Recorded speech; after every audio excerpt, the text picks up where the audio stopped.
शरीर असणार का तुमच्या घरात, पण त्या देहुडा चरणाजवळ मन गुंतून राहावं. प्रभू चरणाजवळ मन गुंतलं म्हणजे जीवनाचे गुंते सुटतात. माझं म्हणणं लक्षात घ्या. माणसाच्या जीवनामध्ये अनेक गुंते आहेत. अनेक गुंते का आहेत? नको तिथे मन गुंतलंय म्हणून.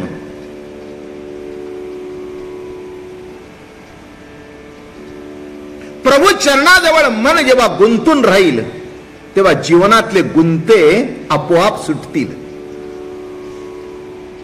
हे थोडस कळायला पाहिजे. लहान मुलींना केसाचा गुंता सोडवता येत नाही. तो सोडवण्याकरता सासू लागत नाही. सासू जास्ती गुंता करून ठेवते.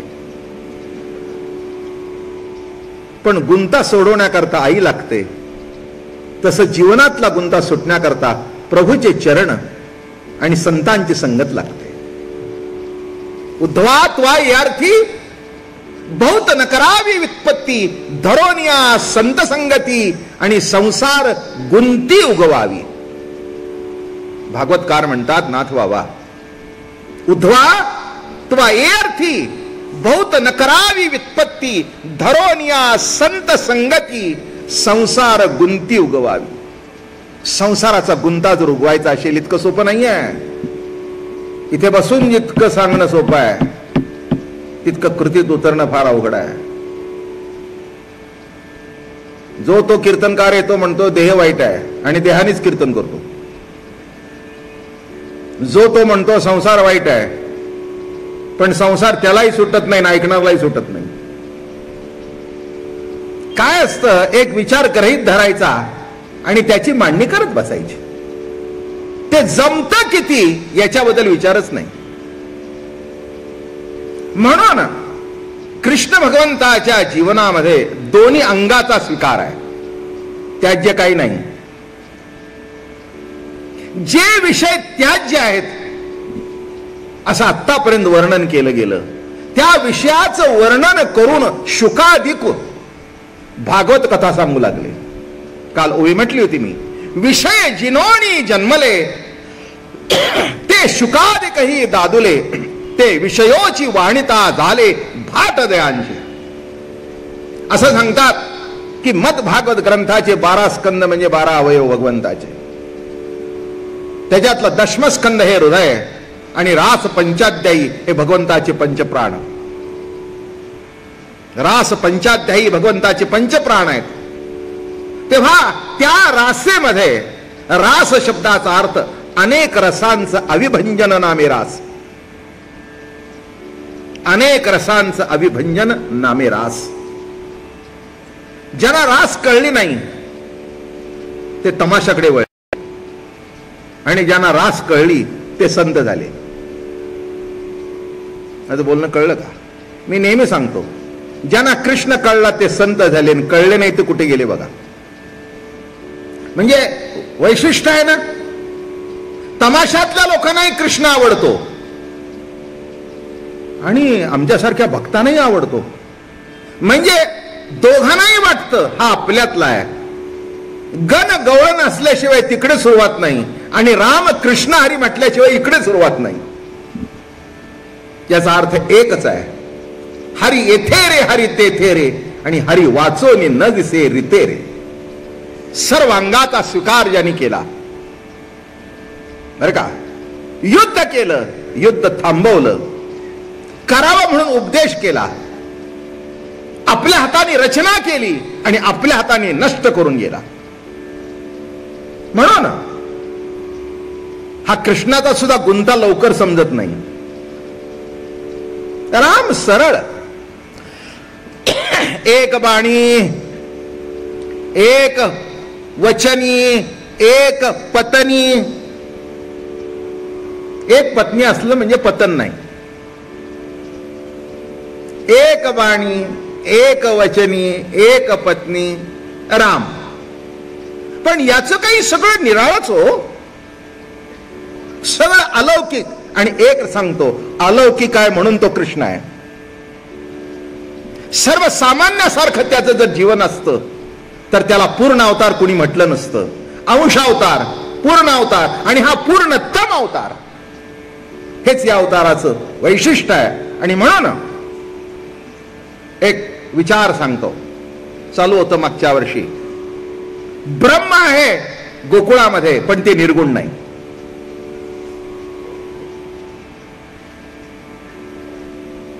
अध्यात्म सांगत असताना ब्रह्माची व्याख्या निर्गुण, निराकार, आज्य, अव्य, अनंग, पेंदा, निकवडा, अचक्षु, अचरणु अशी ब्रह्माची व्याख्या केली जाते.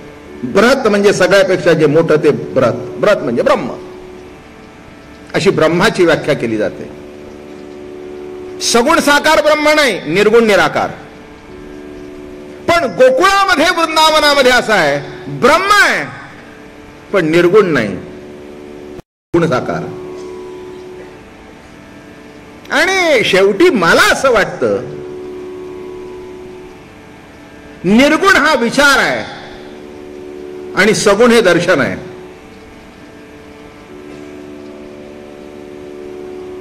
एक सांगू, निर्गुण विचारात जरी आलं तरी ते सगुण होतं. निर्गुण शब्द सुद्धा निर्गुण नाही, उच्चारल्याबरोबर होतं सगुण झाला. माणसांच्या अजून पुष्कळशा गोष्टी लक्षात येत नाहीत. काही माणसं म्हणतात आम्ही निर्गुणवादी आहोत, काही म्हणतात आम्ही सगुणवादी आहोत. विशेष काय त्याच्यात? एक मी तुम्हाला सांगतो, निर्गुणावर निष्ठा राहण्याचा प्रश्नच येत नाही, पण सगुणावर निष्ठा राहणं अवघड आहे. एक अभंग परवाच चालू होता, झणी दृष्टी लागो तुझ्या सगुणपणा, जेणे माझ्या मना बोध केला. ऐका, नामदेव महाराज म्हणतात, देवा पांडुरंगा सखया, तुझ्या सगुण रूपाकडे माझी दृष्टी लागून राहू दे, चटकन लागू दे.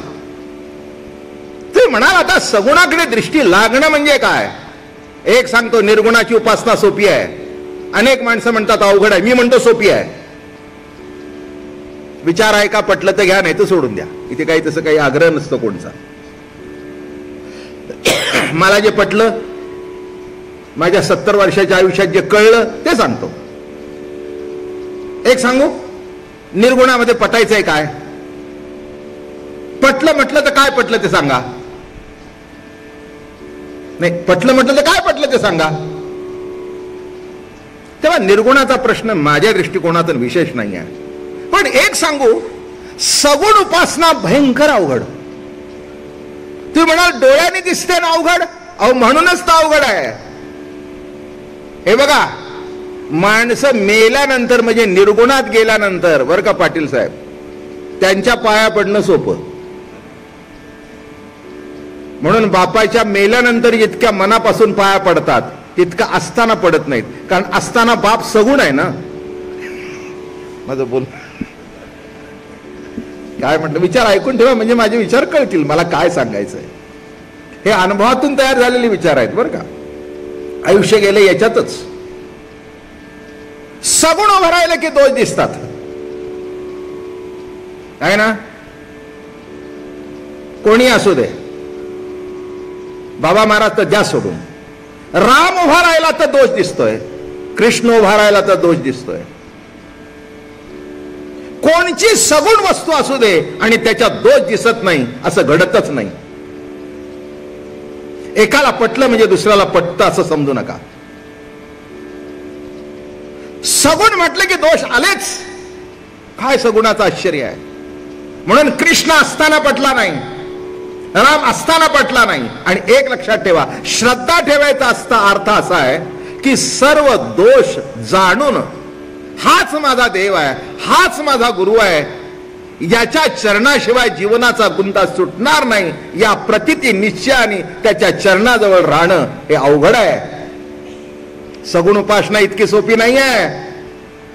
हो, ब्रह्मदेवाला बाप कळला नाही, इंद्राला देव कळला नाही, दोष दिसले. म्हणून नामदेव महाराज म्हणाले, झणी दृष्टी लागो तुझ्या सगुणपणा. म्हणून आपल्याकडे पद्धत आहे, जिवंत असेल म्हणजे सगुण असेल तिथपर्यंत निंदा करायची आणि वर गेल्यानंतर स्तुती करायची.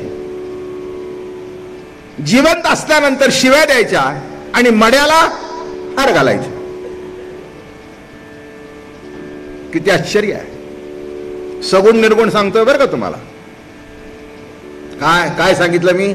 मेला म्हणजे काय झाला? निर्गुणच की. आणि सगुण म्हटलं की जरी मुलाला सांगितलं, आई सांगते 5 झालायस, बाबांचं दर्शन घे. नाही, तुला माहित नाही का आज सकाळीच मला रागवलंय, आज सकाळीच रागवले मला म्हणाले माझ्या समोर येऊ नकोस, होणार नाही. ते म्हणते बाबा अरे असं करू नकोस रे राजा, अरे रागवले ना तरी रात्रंदिवस तुझ्या करता तुझा बाप झुरतो रे, नाही म्हणू नकोस. काय तुझा बाप रात्रंदिवस तुझ्या करता झुरतो, तुझ्या करता खटपट करतो. काय म्हटलं?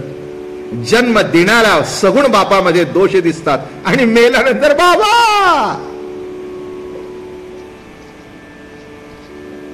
काही काही गोष्टी पाटील साहेब मला पटत नाहीत. मी नेहमी सांगतो मड्याला हार घालण्यापेक्षा जिवंत असताना एकदा हार घाला, पुष्कळ झाला. काय करायचंय त्या मड्याला हार घालून? जेव्हा त्याला कळत नाही तेव्हा हार. जिवंतपणी हार जाणं.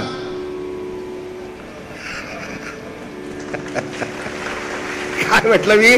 जिवंतपणी हार जाणं. मेल्यानंतर त्या मड्यापुढे हार घालून हार जाण्याचं नाटक करायचं कशा करता? याचा अर्थ लक्षात आला का? सगुण कोणी का असे ना अवघड आहे. हो, कल्पनेत सगळंच चांगलं आहे, पण प्रत्यक्षात, म्हणून नामदेव महाराज कौतुकाने म्हणतात, झणी दृष्टी लागो तुझ्या सगुणपणा, जेणे माझ्या मना बोध केला. म्हणून कृष्ण परमात्मा जेव्हा सगुण साकार होऊन आला, काही ना पटला, काही ना पटला नाही. नाही नाही नाही, आमची परिस्थिती फार तरच बरी. मागे काहीतरी बोलतात, समोर कोणीच काही बोलत नाही. त्या कृष्णाला शिशुपालाने 100 शिव्या तोंडावर दिल्या. किती अवघड आहे हो. मी म्हटलं देवा कसं काय केलं तू? कसं काय केलं? म्हणला गिळलं, पचवलं. अरे म्हटलं 100 शिव्या पचवल्यास? अरे म्हणले तुला कळत नाही का, त्या पचवल्या म्हणून तर मी कृष्ण आहे. पण एक सांगू का, शेवटी पचवून का होईना डोकं उडवलंच. 100 पचवल्या पण शेवटी डोकं. मी काय सांगतोय? ब्रह्म आहे पण निर्गुण नाही. अजिम्या ब्रह्म पाहिले प्रत्यक्ष डोळ्यांनी, सगुण साकार परमात्मा पाहिला. पाहिल्याबरोबर जो आनंद होता, हे बघा, भूक निर्गुण आहे पण भात सगुण आहे.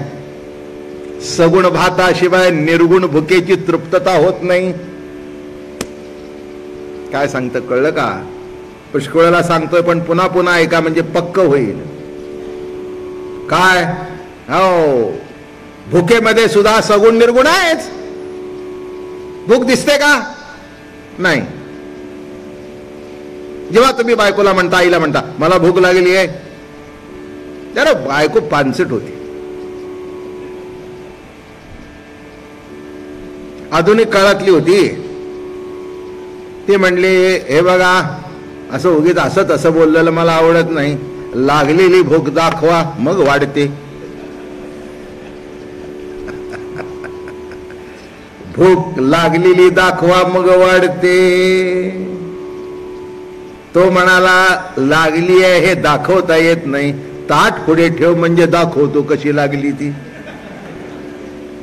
म्हणजे आणि मग खरंच रोज 2 पोळ्या खात होता, त्या दिवशी 4 खाल्ल्या. खरंच लागली होती बर का भूक. म्हणजे भूक लागली का न लागली ही सगुण चपातीशिवाय, सगुण भाताशिवाय, सगुण भाजीशिवाय कळत नाही. म्हणून लक्षात ठेवा, असे 2 भाग करताच येत नाहीत. एक भाग निर्गुण आहे आणि एक भाग तहान निर्गुण आहे. पाणी त्याचं सगुण दर्शन आहे. म्हणून महाराज म्हणाले 2 टिपरी एक नादू, टिपऱ्या 2 पण नाद एक.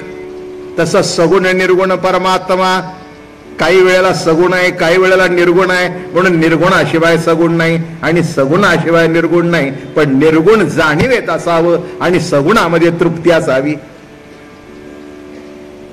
काय कल्पनेतला चहा नाही, याच्या कल्पनेमध्ये चहा होता. सुंदर दूध, सुंदर पावडर, जरा मसाला, वेलची बिलची, गरम मसाला. पावसाचे दिवस आहेत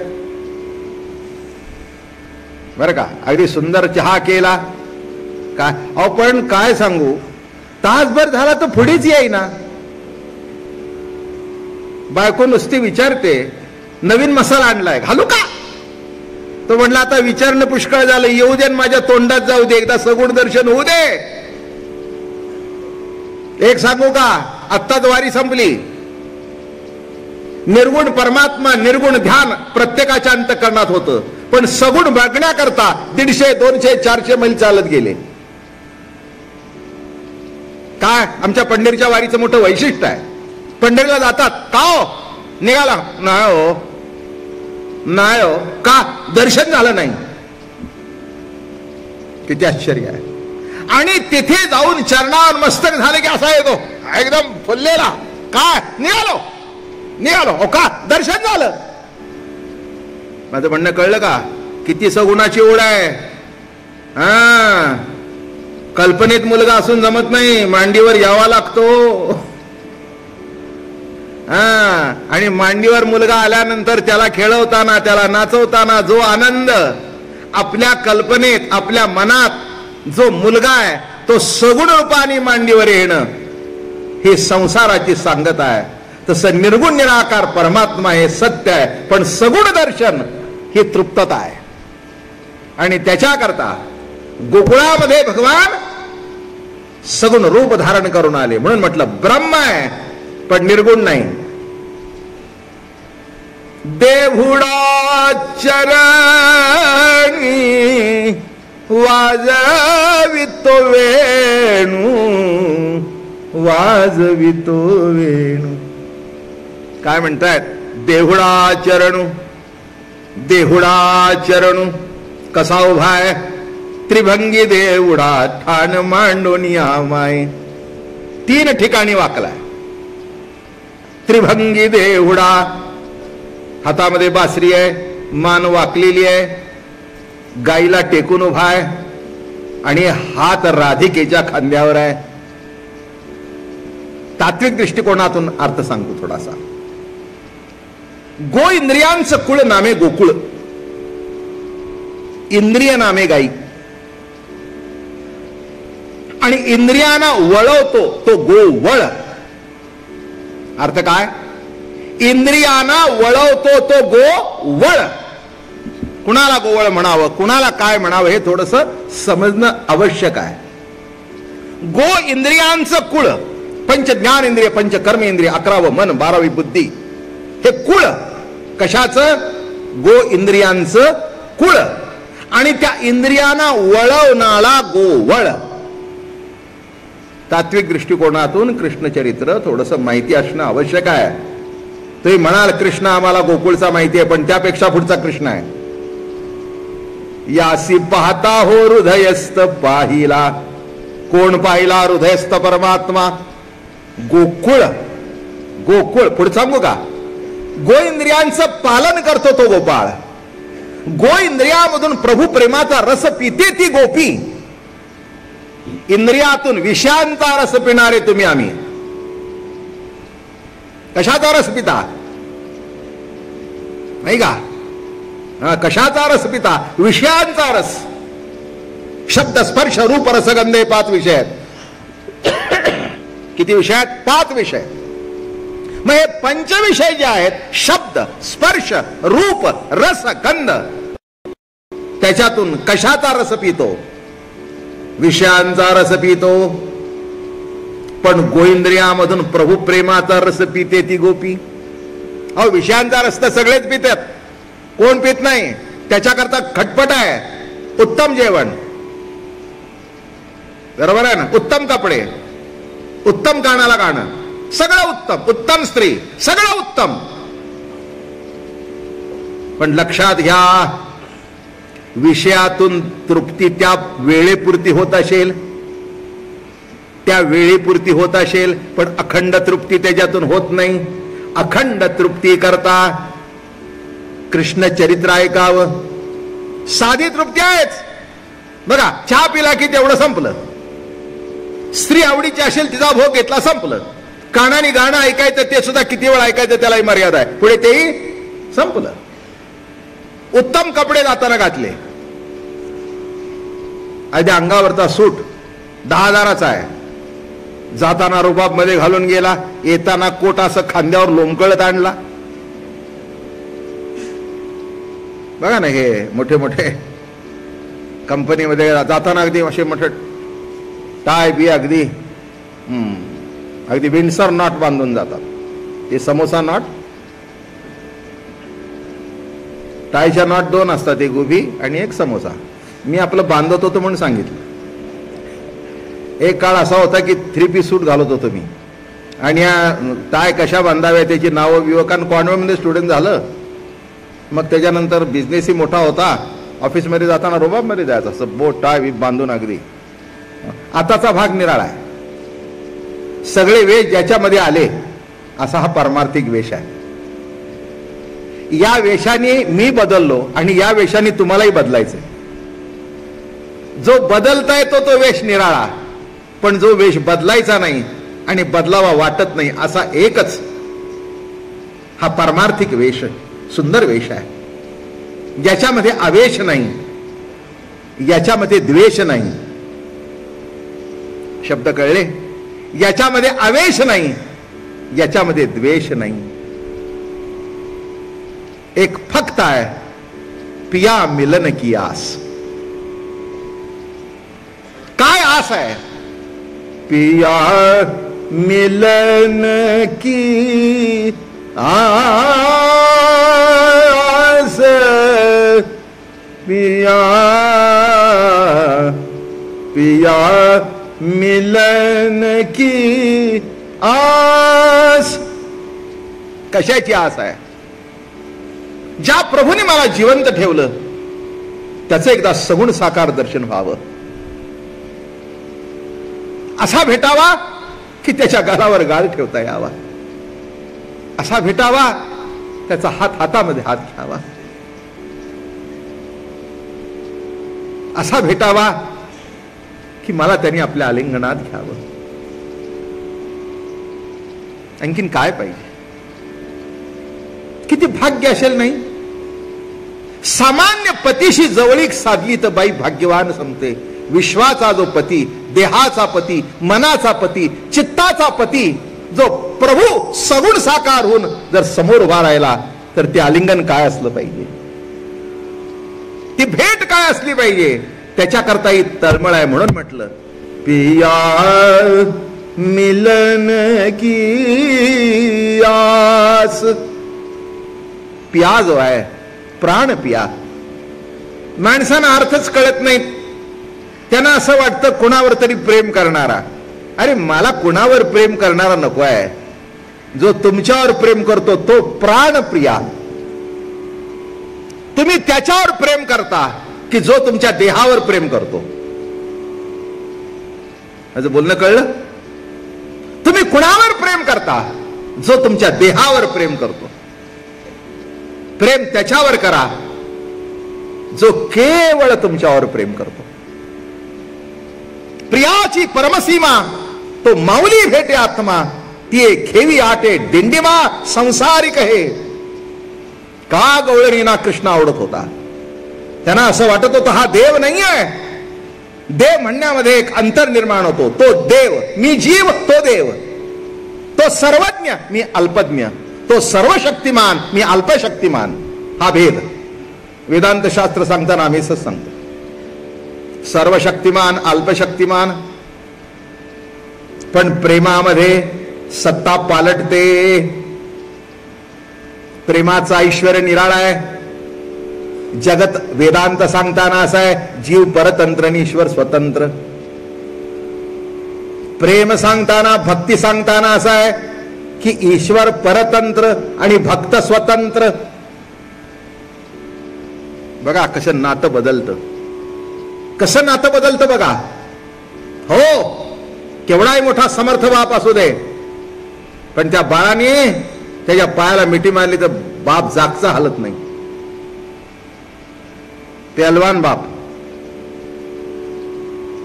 काय हिंद केसरी, एक हिंद केसरी भेटले आम्हाला. त्यांच्या घरी गेलो होतो, मस्त माणूस होता. आणि निघताना त्याचं पोर जवळ आलं आणि त्या पोराने पायाला त्याच्या मिठी मारली आणि तो बायकोला हाक मारतो, अगं जाई घे ग जरा महाराजांना पोचून यायचं, हा काय सोडत नाही मला. मी म्हटलं तुम्ही कुस्त्या कोणाबरोबर केल्या? तुम्ही हिंद केसरी कुणाबरोबर कुस्त्या केल्या? हा म्हटलं बाबा महाराज होईल बिल्ले बघा माझं शरीर, नाही वाटत नाही म्हटलं. आता मी होतो म्हणून त्यांनी मला मारलं नाही, दुसरा तर कोणी असताना तर त्यांनी त्याला एक लगावली असते. मी म्हटलं तुमच्याकडे बघून वाटत नाही. कशावर म्हणला? अहो म्हटलं 2 वर्षाचं पोर तुम्हाला आठवत नाही, हा त्याची मिठी तुमच्या पायाला पडली आहे, ती सोडवत नाही, तुम्ही बायकोला हाक मारताय. अहो म्हणले महाराज काय सांगू, माझा त्याच्यावर इतका जीव आहे. झालं खलास. बाल पालवी घाली पिळा, काय नरोबरा लिहितात बघा. बाल पालवी घाली पिळा, तेने बापुरा आहे थोकला, तरी तू काय निर्बळ झाला नव्हे स्नेह बोलला.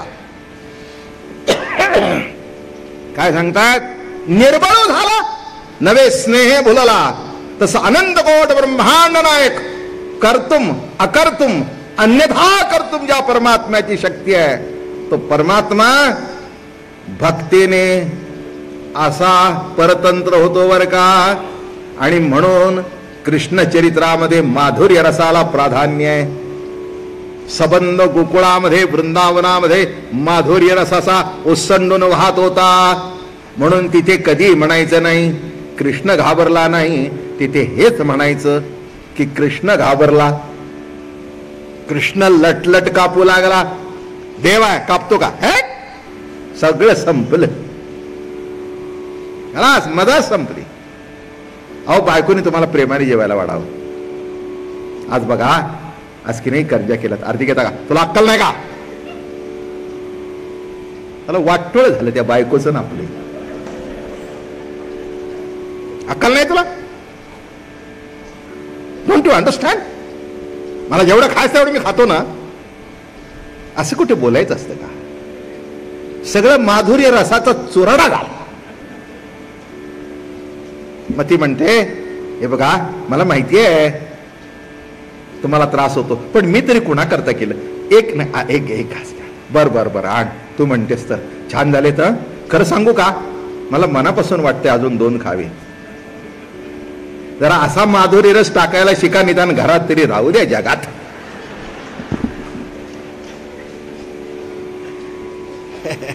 तुमच्याकडे पैसे असतील पण दरिद्री नारायणात. ज्याला प्रेम देता येत नाही आणि प्रेम घेता येत नाही, त्याच्या इतका गरीब माणूस जगात दुसरा कोणी नाही. पैशाने काय मग करतात? कोण पाहिजे तुम्हाला पैसे? विशिष्ट मर्यादेपर्यंत पैशाची. एक सांगतो, पैसा गरज आहे पण जीवनाचं अंतिम सुख नव्हे. गरज नक्की आहे. आज एवढा मोठा कार्यक्रम करायचा म्हटलं ते काय फुकट देत आहेत काय? आणि मला वाटतं पैशाची गरज आहे आणि पैशाला महत्व आहे, म्हणूनच त्या गणपतीपुढे लाखांनी येतात. काहीतरी असलं पाहिजे म्हणून टाकतात ना, आणि म्हणूनच तिला लक्ष्मी म्हणतात. माझं म्हणणं कळलं का? पण एक आहे, लक्ष्मी महत्वाची आहे पण ती नारायणाला सोडून नाही. नारायणाच्या बरोबर जी लक्ष्मी असते ती लक्ष्मी घरात राहते पण पांडुरंगाचे पाय धरून राहते. आणखीन काय पाहिजे? तिथे सुख आहे, तिथे समाधान आहे. म्हणून म्हटलं मी की संसार करत असताना सुद्धा माधुर्य रसाला प्राधान्य असावं, आणि ते ज्याच्याकडे आहे त्याचा संसार सुखाचा आहे. आणि कृष्ण चरित्रात तेच आहे, संपूर्ण माधुर्य रस. घाबरला म्हटलाच पाहिजे.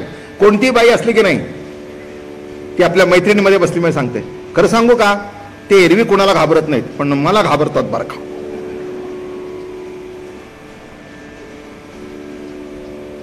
पाटील साहेब याच्यावर मी काय वक्तव्य करू? काय वक्तव्य करू? नाही करतो ना.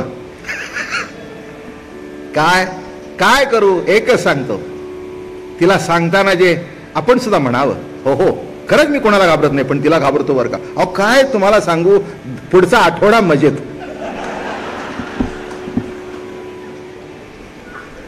मी संसार सांगत नाही, वृंदावनातला माधुर्य रस सांगतोय. पण तो तुम्हाला माध्यम करून म्हणजे कळेल, त्याशिवाय नाही कळायचा. कृष्णाचा माधुर्य रस कळणार नाही, पण हा घरी जाऊन नवऱ्याला सांगा, नाही तर बायकोला सांगा, आज महाराजांनी माधुर्य रस सांगितला. कोणची माधुरी? त्याला वाटोळ. आता हिला कोणची माधुरी, तिला सांगावं तूच. म्हणून लक्षात ठेवा की ऐश्वर्य अधिष्ठात्री देवता आहे आणि माधुर्य अधिष्ठात्री देवता आहे. जगतामध्ये भगवंताचं ऐश्वर्य आहे आणि गोकुळ वृंदावनामध्ये भगवंताचं माधुर्य असाच ऐश्वर्य होतं, बरे का. म्हणून किती गंमत आहे नाही का. हरी तू खोडी नको करू माझे बाबा वा, तू खोडी नको करू माझे बाबा. हाती घेऊन या काठी शिकविते श्रीपती. आता काय गंमत आहे नाही, कल्पना करा. विश्वाचा चालक हाती घेऊन या काठी शिकविते श्रीपती. यमुनेची माती खासी का का का. हरी तू खोडी नको करू माझे बाबा. किती गोड लिहितात नामदेव महाराज. हाती घेऊन या काठी, अशी काठी धरली आहे आणि रडते, डोळ्याला धार लागली आहे बर का. हो ते कमल नयन कमल मुख बर का, सुंदर कमळासारखं मुख. आणि असं सांगतात सूर्य उगवल्याबरोबर जसं ती सूर्य विकासनी कमलिनी विकास पावते, तसं भगवंताचं ते श्यामल वर्णाचं कमल आणि यशोदेचे क्रोधाग्नीचे डोळे पडल्याबरोबर ते किरण त्याच्यावर पडल्यावर ते डोळे, मैया मला मारू नको ग. काय कल्पना आहे, काय माधुर्य रस आहे. आणि तो कापतोय. सगळे देवादिक विमानात बसतायत. धन्य धन्य प्रभू, धन्य प्रभू, धन्य प्रभू, धन्य प्रभू, धन्य प्रभू, धन्य. सगळे म्हणाले प्रभू बरं झाला, सगुण झालास म्हणून तुझी ही लीला बघायला मिळाली. एक सांगू का, कोणत्याही अवतारामध्ये लीला नाही, फक्त कृष्ण अवतारामध्ये लीला आहे. अजून सांगतो माहिती म्हणून. रामायणात कांड आहेत, बाळ कांड, आणि कृष्णचरितात बाळ क्रीडा. शब्दातला फरक लक्षात घ्या. बाळ क्रीडा आणि बाळ कांड. त्या रामाचं सगळं बाळपण कांडलं गेलं. असं करायचं नाही, तसं करायचं नाही, असं वागायचं नाही, याच्या शेजारी बसायचं नाही, याच्या बरोबर बोलायचं नाही, तुम्ही कुठे जन्माला आला, तुम्हाला काय करायचं. वाटोळ. हे इतकं विचित्र होतं. तुरुंगात जन्माला आलं. रामप्रभू राजवाड्यात जन्माला येऊन आयुष्यभर तुरुंगात राहिले. पहिल्यांदा सावत राईच्या, नंतर तिच्या मागे गेले शोधत जानकीच्या मागे, पुन्हा परत आले, पुन्हा समाजाच्या तुरुंगात. मी काही तसा नाही. जा बाई. काय हा पहिल्यांदा जन्माला तुरुंगात आला आणि एकदा तो सुटला खलास.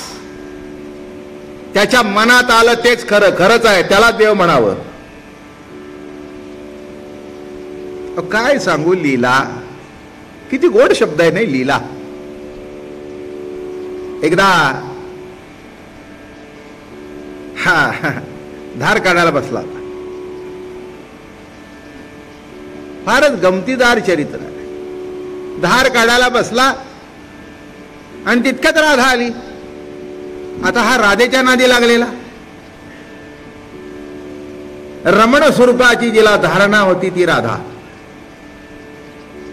रमण स्वरूपामध्ये जी रममाण होती ती राधा. राधा ही स्त्री नव्हे. तुम्ही हे सगळं डोक्यातून काढून टाका. कोणत्याही गोष्टीला बाई म्हणून बघितली की घोटाळा होता, ते सोडून टाका तुम्ही, तेव्हा ते कृष्ण चरित्र करील. वृत्ती ही गोपी आहे, राधा ही भगवंताची प्रेम प्रतीती आहे आणि क्रियाशक्ती रुक्मिणी आहे. सांगेन हळूहळू शब्द. क्रियाशक्ती रुक्मिणी आणि प्रेम प्रतीती राधा. बायको असेल पण प्रेम प्रतीती असेल असं नव्हे. बाप असेल पण त्याच्यावर आपलं प्रेम असेल नाही. गरज आहे आपलं हृदय ज्याच्याकडे उघडं करता येईल. हो, पत्नी असेल, पती असेल, पण असं एक ठिकाण असतं की ती मैत्रीण म्हणा, तो मित्र म्हणा, भेटल्यानंतर ती आपलं हृदय उघडं करते, त्याला सांगते किंवा तिला सांगते. कुणाला सांगत नाही पण तुला सांगते, कुणाला सांगत नाही पण तुला सांगते. कुणाजवळ मला बोलता येत नाही अशी जी व्यक्ती, प्रेम प्रतीती, प्रेम प्रतीती, साक्षीत्व उठतं अशी माणसं पुष्कळ, आणि प्रेम प्रगट होतं अशी व्यक्ती एखादी, नाही का. माणसं कशी असतात नेहमी, हो आम्हाला जाचच, महाराज पडलो आम्ही, नाही का. तुम्हालाही IAS ऑफिसर करता करता राजकारणात होताच तुम्ही, नव्हता असं नाही, करता करता मग तुम्ही खासदार झाला वगैरे. पण बघा ना तिथे आल्यानंतर कसं ते पोझिशन, सांगा की. अहो ती पोझिशन जपण्यातच आयुष्य निम्म खचात होत. गरम होत असलं तरी, अहो मला माहितीये भर उन्हाळ्यात सूट घालून जातात. मी म्हटलं भर उन्हाळा, अहो म्हटलं नाही नाही प्रोटोकॉल आहे ते असंच. अरे पण आतून काय होतंय, आतून म्हटला शेगडीवर ठेवलोय. माझं म्हणणं किती बंधन. मग घरी आल्याबरोबर निवांत दार बंद कर, सांग साहेब नाहीत म्हणून, निवांत निवांत. आता हे फेटा असतो ना, ओझच वाटतो होय. आपण नाही बांधावं तर हे उद्या येणार नाहीत. ते बघा टाळ्या वाजवल्या, कबल केलं.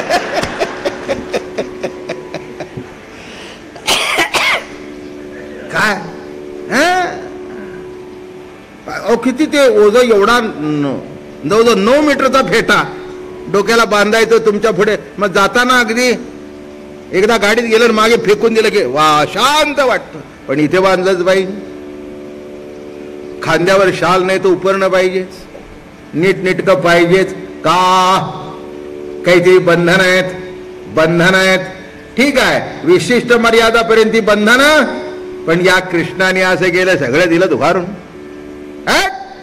काही नाही म्हणले. मी म्हणेल ते बरोबर, म्हणेल ते विचार करून बघा. काय अवस्था आहे, काय कौतुक आहे, किती आनंद आहे. आता ही प्रेम प्रतीती राधा, क्रियाशक्ती रुक्मिणी. आता असं आहे ना, आपल्या प्रेम असणाऱ्या माणसाला किती बघू नका म्हटलं तरी डोळे झाकून सुद्धा त्यालाच बघतो. हीच प्रेमाची जात आहे. आणि राधा आल्याबरोबर ते इकडे वळलं, करता करता हंडा भरलं म्हणून पुढे सरकलं. आता काय, आता ते सगळी लाईनच असते ना गाया बांधलेल्या, मग ते पुढे सरकले आणि झाले धार काढू लागले.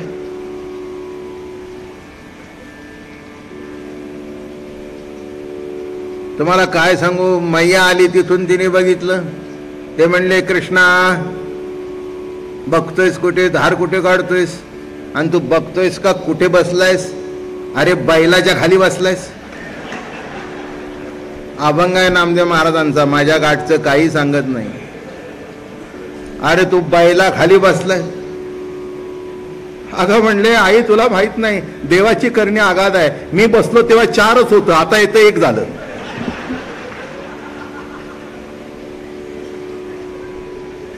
आणि पुढचं सांगतो, दूध निघत होतं ना. यशोदा म्हणली, कपाळावर हाणून या, कृष्णा तुझ्या नादी कुणी. अगं आई खरंच गो, मी बसलो तेव्हा 4 होतं, आता 1 आण बघ ना, दूध निघतंय. अरे काय दूध निघतंय, जग पडतंय तुझ्या संकल्पातून, दूध निघतंय काय, आश्चर्य काय. मी कशा करता सांगतोय, कोण आहे कृष्ण, वाटेल ते करू शकतो, पण अजून आम्हाला कळलं नाही. काय काय म्हणतात त्याला, कृष्ण कसा म्हणावा, एवढ्या बायका.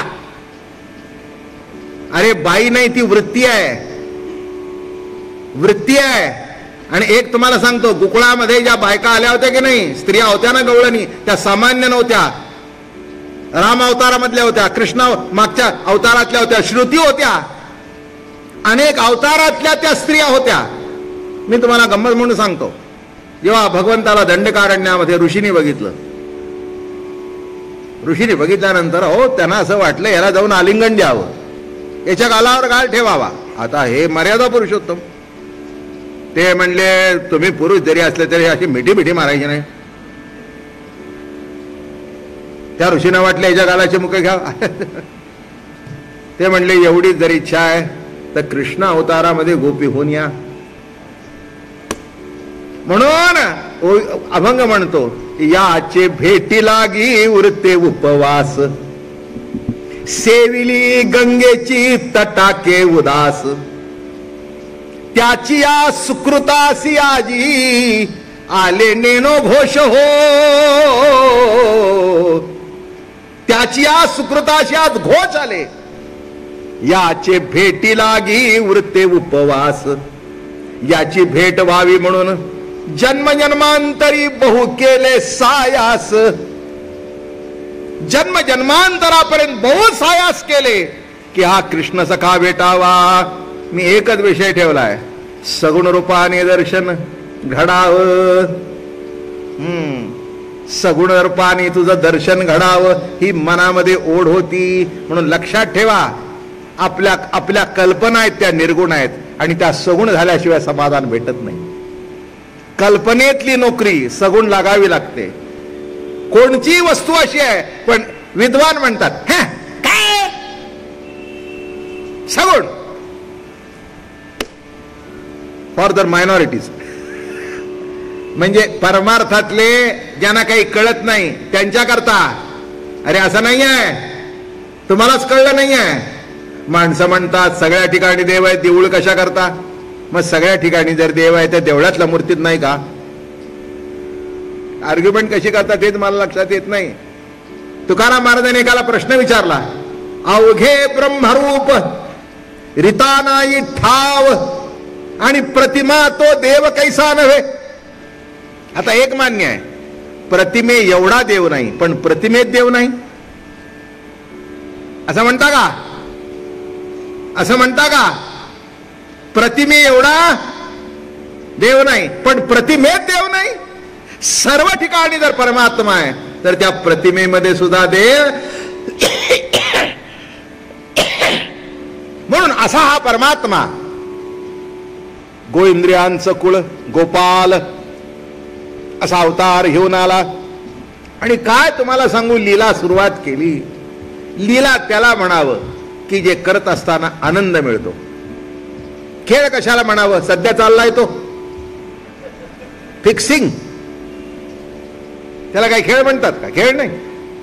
खेळ म्हणताना कोण जिंकलं किंवा कोण हारलं याचा विचार न करता मन मोकळेपणातून आनंद लुटावा. खेळ खेळ हो खेळ.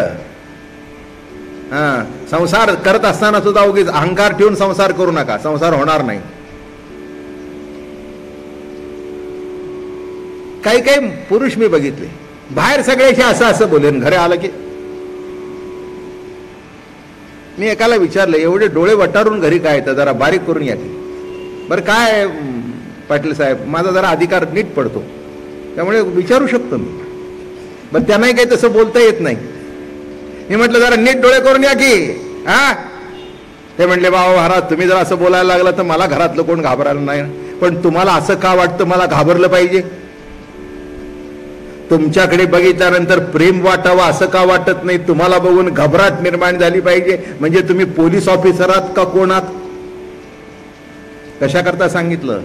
तसं देव म्हटल्याबरोबर तो शासन करताय, तो पापावर बोट ठेवतो असं वाटतं कामा नये. देव म्हटल्यानंतर तो माझा मायबाप आहे, माझा जीविता जीवलग आहे, तो माझा सखा आहे असं वाटलं पाहिजे.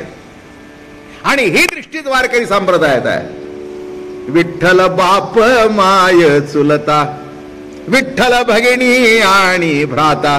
बघून काय वाटलं? विठ्ठल कोण आहे? माझा सखा आहे, माझा भ्राता आहे. असा हा कृष्ण सखा गोकुळामध्ये अवतीर्ण झाला. आणि एक सांगतो, अशी लीला करायला सुरुवात केली. एक दिवस सखा असा, काय तो कृष्ण याचा महाल, अतिशय सुंदर महाल, असं बघावं तर तोंड दिसत होतं. अतिशय सुंदर जमीन केलेली, लखलखीत नसती. आणि काय सांगू, त्याच्यात बघितलं आणि तो हसतोय, असं असं करतोय, असं असं करतोय, असा. त्यातल्यात खांब पण तिथे होता, तिथेही दिसतोय, इथेही दिसतोय, त्याला असं असं करतोय, असं असं करतोय. आणि एक लोण्याचा गोळा होता हातात. छोटी छोटी लीला सांगणार, तुम्हाला माहिती आहे, गेल्या वर्षीपासून ऐकताय तुम्ही. काय? असा लोण्याचा गोळा घेतला आणि त्या प्रतिबिंबाला भरवू लागला. इथे त्याला भरवतोय. तितक्यात राधा तिकडून मागून आली आणि त्या प्रतिबिंबाच्या तोंडावरून हात फिरवतोय. कोण? हा कृष्ण.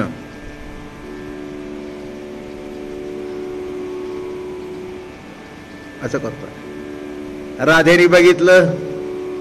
अरे म्हणाले, आम्ही बघायला लावलो तो म्हणतोस, माझ्याकडे काय बघता? आईला सांगतोस, या सगळ्या माझ्याकडे बघत बसतात. अरे सख्या, एक विचारू का? तुला जर तुझं रूप इतकं प्रिय वाटतं तर आम्हाला किती वाटत असेल? काय सांगितलं? तुला सुद्धा तुझ्या रूपाची इतकी लज्जत आहे की ते रूप तुला बघताना जर बरं वाटतं तर आम्हाला बघताना बघताना कसं वाटेल? म्हणून पुन्हा म्हणू नकोस की माझ्याकडे का बघतोस. मी तुला उलट प्रश्न विचारते, इतकं सुंदर रूप घेऊन का आलास?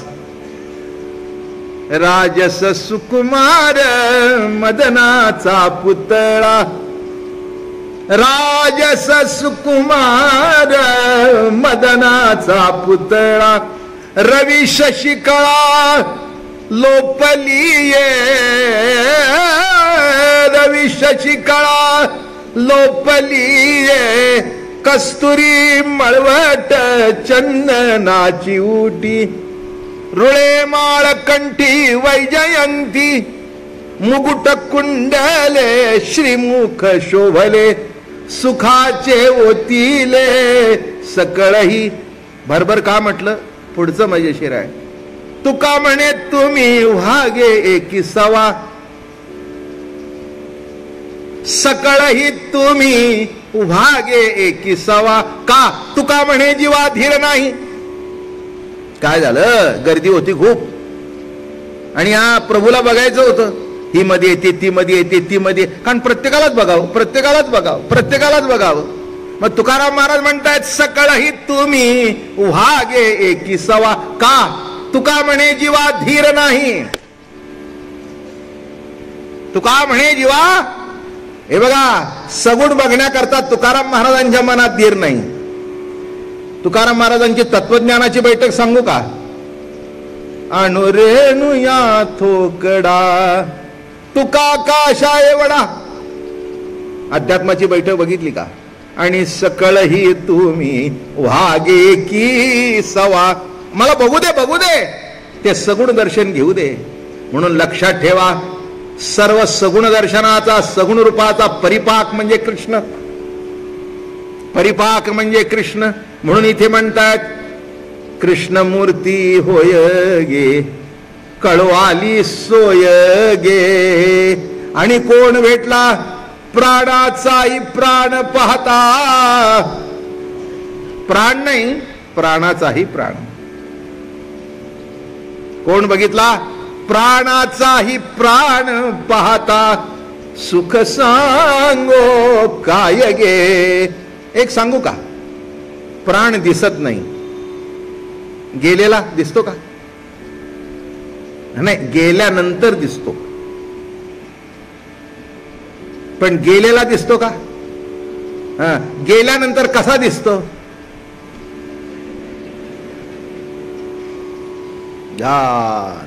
अगदी बघायचं म्हणजे नागपुड्यावर कापूस ठेवून बघायचं. गेले, दिसतो का प्राण गेलेला? आता मला सांगा, प्राण दिसत नाही आणि प्राणाचा प्राण जर सगुण साकारून तुमच्या समोर उभा राहिला, काय आनंद आहे. अहो, पडद्यावर दिसणारा नट भेटला आणि तो या रस्त्याने गाडी गेली म्हटलं, ती पुढे 100च्या स्पीडने जात असते आणि गाडीकडे बघत बसते.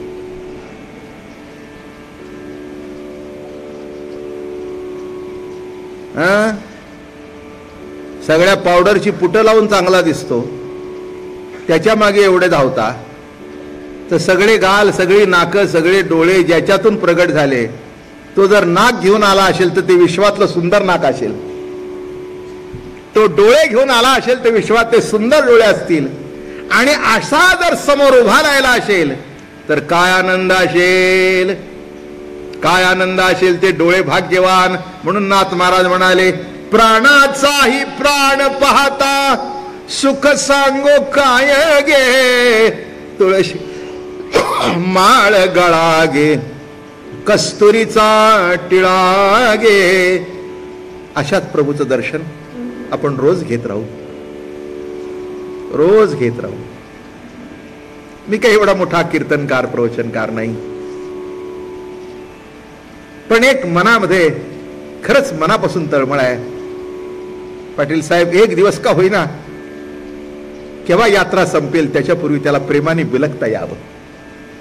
पिया मिलन की आस, पिया मिलन की आस. एवढ्या आसेतून हे कार्यक्रम चालू आहेत. बोलण्यातून, सांगण्यातून असा एक कुठेतरी ठिणगी पडावी की जन्मजन्मांतराचं सार्थक व्हावं. राधा रमण हरी गोविंद राधे. बोला, राधा रमण हरी गोविंद राधे. गोविंद राधे हरी गोपाल राधे. गोविंद राधे हरी गोपाल राधे. गोविंद राधे हरी गोपाल राधे. गोविंद राधे हरी गोपाल राधे.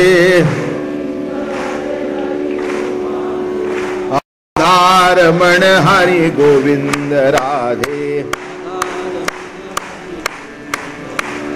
राधा रमण हरी गोविंद राधे.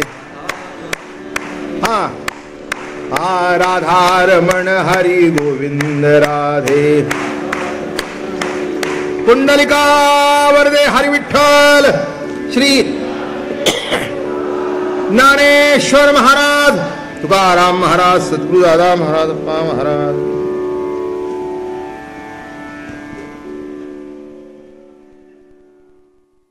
नमो